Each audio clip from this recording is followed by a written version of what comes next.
toji knyga susilaukė turbūt dėmesio ne vien tik tais Lietuvoje, bet ir kitose šalyse. Taip, kiek aš žinau, buvo išversta į kitas kalbas vėliau.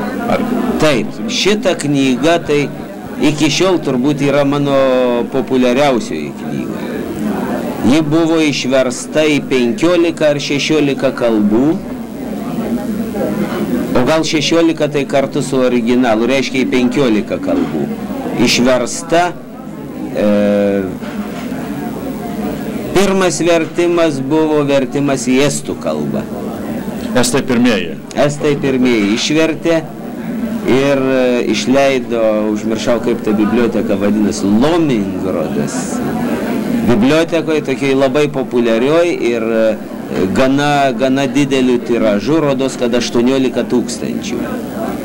Ir aš jau tapau žinomas, taip sakant, estų skaitytojui. Paskui buvo išversta knyga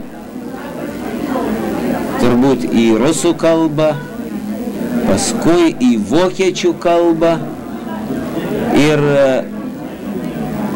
rytų Vokietijoje ji tapo iš karto bestselleriu. Rytų Vokietijoje? Rytų Vokietijoje. Nu, dar yra išversta į vengrų, į lenkų, čekų, bulgarų, norvegų, ispanų, gruzinų, latvių, nu, nežinau, ar visas kalbas išvardinau, ar ne. A dabar tiesa į hebrajų kalbą, idiš. Nu, nesvarbu, baigsim su kalbom, gerai? Žodžiu, knyga buvo populiari ir tikrai skaitytojus pasiekė tikrai plačiu mastu. Tai turbūt po tos knygos išleidimo jau, reiškia, visai tvirtai pasijutai rašytojų. Sakyk, kada priėmė patį į rašytojų draugiją Vilniuje? Į rašytojų sąjungą Vilniuje mane priėmė, reiškia, 63 metais po 2 knygų. Reiškia, po Geltono lopo ir po knygos Žemė visada gyva. Dar nebuvau parašęs lygiųjų. Tai dar prieš tai? Dar prieš tai. Ir tas priėmimas į rašytojų sąjungą, ar jis turėjo kokį nors ekonominių pasiekų, ta prasme, kad jau nebereikėjo dirbti radiotechnikos inžinierium ir galėjo atsidėti rašymui, ar čia buvo grinai tik tais toks formalus pripažinimas? Taip, tai tik formalus pripažinimas. Rašytojų sąjunga jokios algos nemoka. Jeigu spausdina tavo kūrinį, tai tau išmoka honorarą, bet tai ne rašytojų sąjunga, o laikraštis, žurnalas, radijas, leidykla. Tai rašytojų sąjunga buvo tik tais pripažinimas, tai viešas, kad jau tave kolegos... Tu esi pripažintas kaip rašytojas. Tu jau rašytojas.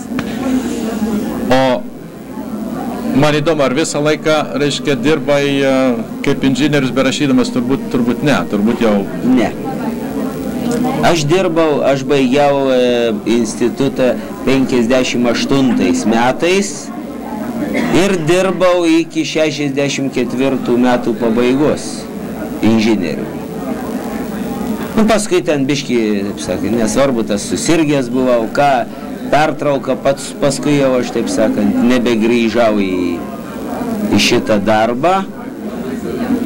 Ir vėliau, kai aš pradėjau bendradarbiauti kine, pradėjau rašyti scenarijus ir buvo pastatyti filmai, tai aš jau galėjau pragyventi iš honoraro ir man nereikėjo, taip sakant, ieškoti kitokio darbo arba grįžti į gamyklą, kurioje aš dirbau. Tai tuomet jau galėjai atsidėti rašymui ir kaip pagal tenykščius terminus tapai, reiškia, profesionalų rašytojų. Taip, tapau profesionalų rašytojų.